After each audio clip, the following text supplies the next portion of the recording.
I'm Dr. Brett DePoyster with the Aquarium Vet, and in this video I'm going to go over another common problem with new tank syndrome, and that's nitrite toxicity.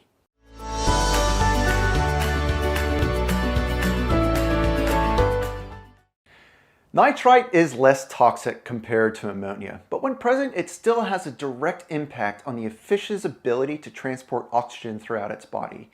An affected fish will be lethargic, they'll be at the surface of the water with rapid breathing, and in severe cases they might even be gasping at the surface for air. The etiology or reason why this occurs is because the nitrite is readily absorbed through the gills into the bloodstream. It then oxidizes the iron within the hemoglobin of the fish's red blood cells. And when this occurs, oxygen cannot actually efficiently bind to the hemoglobin, reducing the amount of oxygen that's available to the fish. Now, normally oxygenated hemoglobin results in red coloration of the blood, while the nitrite-affected hemoglobin is brown in coloration. As a result, the fish that are affected by nitrite poisoning typically have pale tan or brown gills, resulting in the name of nitrite poisoning, commonly called brown blood disease. Ideally, the nitrite level in our aquariums should be 0, and that shouldn't be allowed to go over 0.1 ppm, as some species of fish are very sensitive to levels that are higher than this. Even chronic or low-grade exposure of nitrites can result in anemia or a decreased amount of available red blood cells, and it can also cause just a generalized depression of the immune system, leading to secondary health concerns such as bacterial or parasitic infections. In aquariums that are still cycling, nitrites generally become elevated after the ammonia levels start to drop, which is typically 1 to 3 weeks of starting that new tank. The level of nitrites will continue to increase over the next few weeks until that nitrospira and other nitrifying bacteria start metabolizing the nitrites into nitrates. Now, prevention is the best method of avoiding nitrite toxicity.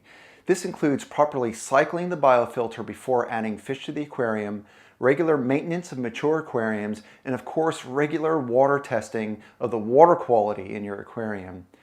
In the unfortunate event of fish being affected by nitrites, the same steps that we covered in the ammonia toxicity lesson should be followed, and these include performing a water change of 25 to 50% of the water volume to dilute the nitrate that's present.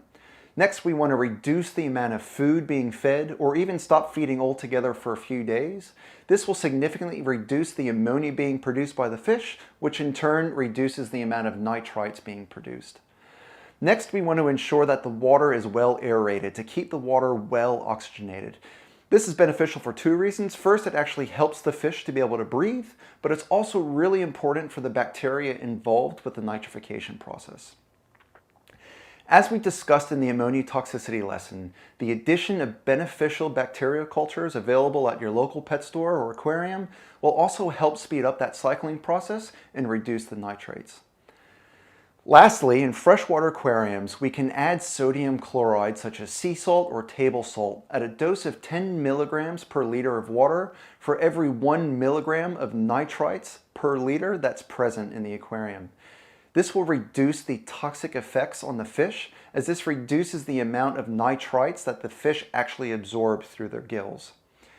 As the population of beneficial bacteria that consumes the nitrites increases, the nitrites will start to naturally decrease in the aquarium, and clinical signs of nitrite toxicity will resolve.